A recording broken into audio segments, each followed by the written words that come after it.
they also lost. We also know they lost to Tusker on Tuesday, 1-0. Is this a is this a problem? Gor Mahia, kuna shida hapa. I think before we even talk about Gor Mahia, I'll talk about the games you've mentioned. Yeah, still are going through some, wakati mgumu kwa kutokana na Bosbon Monday joined Shabana. Even after joining Shabana, Dennis Odhiambo took over as an interim coach. But things didn't work. Throwing a lead of 2-0 lead, and then you end up being trashed 4-2. That's another thing. Because in a Kenyan Premier League we know mabao zifungwangi mingi. So ukiwa una lead 2-0, most likely if you settle unaweza win. But again we saw it. Even Ulinzi did the same thing. 2-0, KCB came back 2-2. It almost got the 3 points, but again Ulinzi redeemed themselves and they got a 3-2 win. So it tells you how the battle is bigger and very serious. And of course Mara Sugar, they played Kariobangi Sharks na wakapoteza. Kariobangi Sharks lost against Mara. Back to Gor Mahia game, it is a game that had many things we can discuss. First thing I'll discuss about, let's start by saying, how did the referee end the game? The game ended before dakika zile za nyongeza zenye alikuwa ameongeza ziishe. That's the first thing. Second thing, the controversy was all about the penalty. Yes, the penalty, the referee himself clearly indicated and whistled that it's a penalty. It's a penalty, yeah. But when he consulted a fourth official, there was he opted to reverse the decision here. So it tells you, yes, reverse. But there was a lot of retaliation from the Bandari players. What did he do? Because Ngeleka goalkeeper, Alan Ngeleka goalkeeper wa Bandari alikuwa na red card after kupush referee violence kuruhusiwa kwa football yetu. Geoffrey Ojunga, the defender wa Bandari, kuna fa red card pia. Ebeneza Asifua, red card. You see, then if at all, okay, fine, the penalty, I'll say, yeah, if the referee could have given it, probably could have something to defend himself. But again, he didn't give it. Again, I'll say it's okay because it wasn't that. When you look at it, you will say, if you ask me, if the referee could have said no, as he said, no penalty, it is okay because alienda chini rais, it was too easy for Sharif Musa. Yes, there was something like football is a game of contact. Let's be honest. But again, rules have changed. In football, if someone is tackled either way, whether it's slight, whether it is as long as it is in the box, they always tend to give a penalty, especially in a country where we don't have a VAR. So sometimes you will say, if you ask me, I'll say at some percentage, yes, I'll say he could have given it, he could have found something to defend himself. But he didn't give it. I say it's okay because it was too easy for calling it a penalty. But now, let's say it is a dive for Sharif Musa. He didn't penalize him. He was supposed to penalize him for, do you call simulation or something? Yes. Alikuwa nafaa kupatia kadi Sharif Musa, apatie kadi goalkeeper wa Bandari Ojuga na Ebeneza for retaliation and peer violence. Kwa kwenda kwa referee kujaribu kuleta like nika violence kutaka kumpiga. So those are the things that I observed. And again, even after the referee had pointed earlier call that it's a penalty, he didn't clearly come out from the situation after consulting the fourth official and probably aonyeshane kwa grao that si penalty, I call it off, then aseme ni goal kick ama ni free kick, whichever the decision, we didn't see him trying to show us that. So that's another thing we missed. And then in a country where we don't have a VAR, it's a country in such controversial matches, I expect the referee had that authority to probably communicate through the captains, because captains ndio wako in charge of the team and every team was demanding kila mtu alikuwa anataka ni penalty, hapana amedive.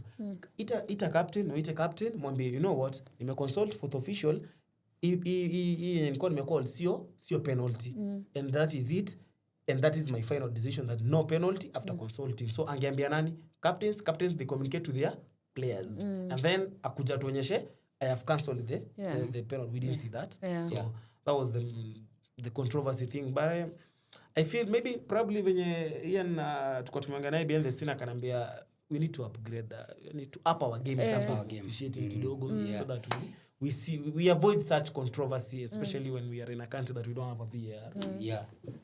Twende Yano, wewe ni mse wa Kogalo. First of all, before hata tukuje kwa penalty, I think Gor, what my club lacks, it's finishers. Sure. They were not good. Ukiangalia right now, if you go check on the league, on the top scorers of the league, still it's Joe Irongo there ndo ana lead. But hapo pia kuna mtu wetu among the top 10 called Felix Oluoch Mboya.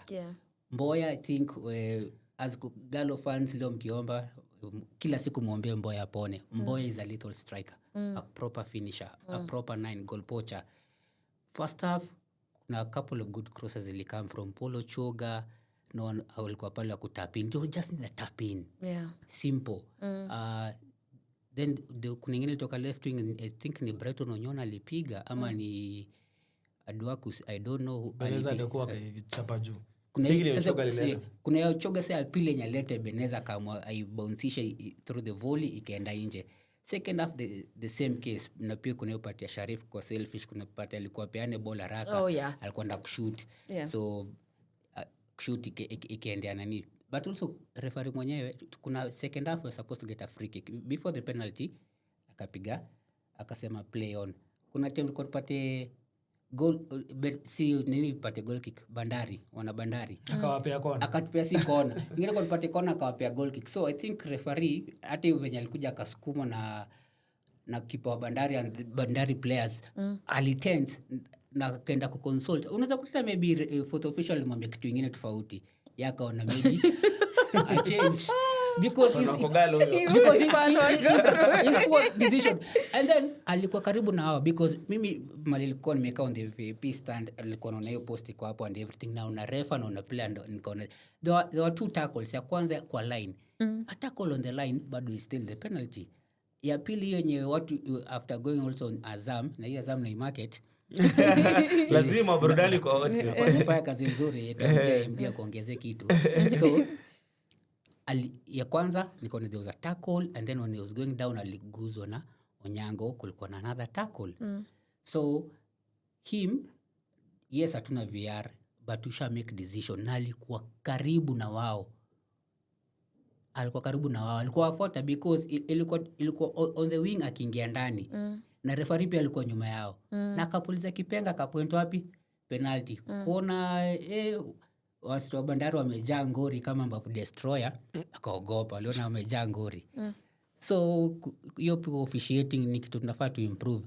Another thing, alimaliza game mapema 5 minutes added on, alimaliza 10 seconds, we were counting 10 seconds.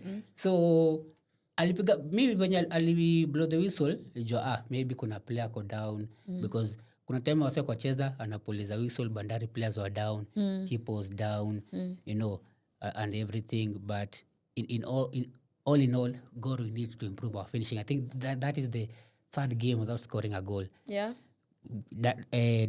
Duang alifanya maneno yake pale kule. Kuna time ali dribble fiti, kuna shot alipiga ilienda a little bit wide, it was off target. So I think Gor tunafaa to improve on the finishing. Na bado ameongea point, it's the third game without scoring because against Sharks mlidraw, mkapigwa na Tusker na mmedraw na Bandari. 3 games without scoring. Still the same thing. There's a guy I follow on Twitter called Troso Tieno. Troso sema Sharif ni selfish. That day against Sharks he proved the same thing. He had a chance to pass to Duang. Jana angepass hiyo ball ingeingia. Me by kuangalia Duang from Posta Rangers, na yeye pia I think ni product ya Sami Pamzo Molo, ni msage finish. Duang si mtu wa kuweka kitu kama hiyo because is a very good player. Hata alitoka kwa South Sudan national team, so is a very good player, ni mchezaji mzuri.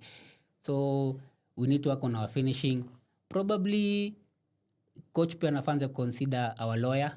Tunakuanga na lawyers huko tu, watu wachezi unacheza Christopher Ochieng Mandukich, yes, wakili. Christopher Ochieng wakili tunakuanga huko, watu wamesoma, watu wanakula vitabu ndio wanacheza. So maybe Christopher role model wake alikuwa unajua chairman pia ni wakili Rachier.